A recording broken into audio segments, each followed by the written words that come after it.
This is the Information Nation. I'm your host, Ken, on Orion Talk Radio, oriontalkradio.com, theinformationnation.com. Going to need a little bit to get us wound up tonight. The regulars know that doesn't take much. But been watching a lot of this stuff down in Florida. Little thing with Trayvon Martin. I love the way NBC altered everything. They just cut sections out of the 911 call. Didn't mean nothing. Made the guy look like a racist, which isn't the case. But there was another article which a lot of people may not have seen, and that's Coca-Cola withdraws from a group that backs Stand Your Ground law. This comes from Orlando, Florida. It's Reuters. It's on FinanceYahoo.com. It's also on my website. Coca-Cola is dropping its membership in a conservative national advocacy group that supports Stand Your Ground. Laws such as the one being used in defense of the Florida killing of an unarmed black teenager, Trayvon Martin. The move by the world's biggest soft drink maker comes as corporate America faces increased scrutiny from consumers and shareholders, activists over lobbying and political spending. In a statement on Thursday, Coca-Cola made no direct mention of the controversial self-defense law pushed by ALEC that provides shooters with a wide latitude for claiming self-defense when they perceive a threat. The Coca-Cola Company has elected to discontinue its membership with the American Legislative Exchange Council. The statement said, our involvement with ALEC was focused on efforts to oppose discriminatory food and beverage taxes, not on issues that have no direct bearing on our business. We have a long-standing policy of only taking positions on issues that impact our company and industry. Well, at a rally in Sanford on Saturday, civil rights leaders said they were considering economic boycotts of national companies that support Stand Your Ground laws. Coca-Cola and other ALEC member companies were targeted last year by the civil rights group Color of Change for their support of ALEC, which is also behind what Color of Change Executive Director Rashid Robinson calls voter suppression laws in many states, the laws that require voters to show identification. These people, and when I'm saying these people, I don't mean black people, I mean these people, these activists, they like to bully companies to get them to do things their way. We'll boycott you. Go ahead and boycott. You know, Jesse Jackson has done this for years. Al Sharpton has done it for years. Now you got this guy, Rashid Robinson. He's doing it. They all go out there and they bully people to push their way across. What is it with liberals today? You know, everything's got to be a disaster. Everything's got to be terrible. Everything's got to be, we got to do something about this. No, you don't got to do something about this. This is local law enforcement. Let them take care of it. Let them handle it. The FBI is involved in this. Let it all be taken care of. Then they scream for gun laws. Gun laws. There's over 20,000 gun laws on the books. How much good have they done? 20,000 gun laws on the books. How much good have they done?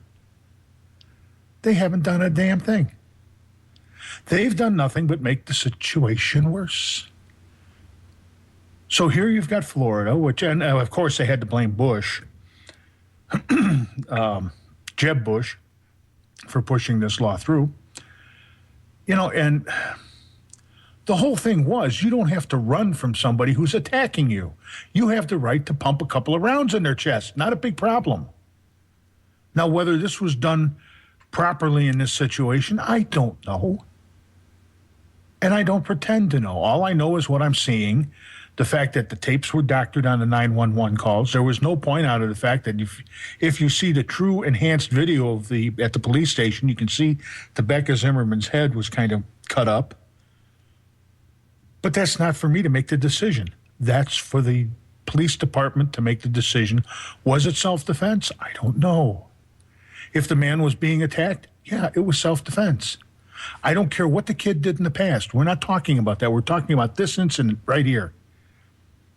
Was there a need to shoot him? I don't know. But these people, these radical right-wing, left-wing groups come out there and everything's got to be their way. Oh, we're going to boycott you. Boycott. If I was the head of Coca-Cola, you know what? I call the guy up on the phone and say, hey, Rashid, boycott. Boycott all you want. Because we are going to put out a campaign because guess what? We've got a hell of a lot more money than you've got. And we'll put out a campaign that by the time we're done, the color of change, people will think that it's something that they do to their walls in the house when they go and buy paint. We constantly have to have these threats from people, from all of these organizations. The left wing, the right wing, the middle wing. It doesn't matter which wing, they're all doing it. And the only people getting hurt on this are the average American people. Because these individuals have a gripe about everything.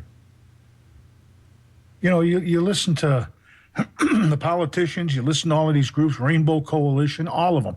They all, the Pink Panthers, or the new Black Panthers, the Pink Panther, whatever they want to call themselves. They all have a gripe about something. They don't care about freedom. They don't care about your freedom. All they care about is that they get what they want. And that's more federal funding, more bucks. Get me more bucks. Get my son a Coca-Cola dealership. It's ridiculous. It's just plain ridiculous. But we have to have these individuals out there screaming and hollering because if they weren't out there screaming and hollering, oh my God, Jesse Jackson would have to get a job, a real job. He'd have to go to work. He'd actually have to work for a living instead of sucking the poor people dry in this country, playing his silly games. Now, I'm not a racist. You want to call me a racist, I don't really give a damn. I don't give a damn what you call me. The problem that we're having here is you're making the situations worse than they need to be. And these individuals, who do they talk to? They talk to the poor. They go into the poorest of neighborhoods and get their donations, and they suck the poor people dry. And for what? So they can ride around in their limousines and they can wear their mink coats and they can they can rub elbows with the people that have all of this money. Money ain't going to make you happy, dude. If it did, you should have been happy a long time ago. Don't call me late for dinner. I saw that. Out there, whatever, the WEG. I saw that. But the money's not making these people happy, and they want more of it. Why don't you try something that would really, really fry your mind? Try freedom. Try being a free American. Stop calling yourself an African American and call yourself an American. And get behind this country. And start, I know it would be terrible for you to do, but start sticking it up Obama's chocolate whiz wine because he's the one taking your freedoms away from you. I'm not doing it. Nobody else is doing it.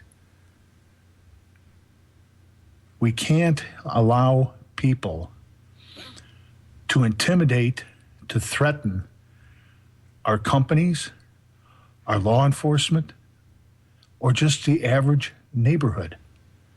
Can't do it. We have people, if you arm the people in the neighborhood, guess what? It becomes a safer neighborhood.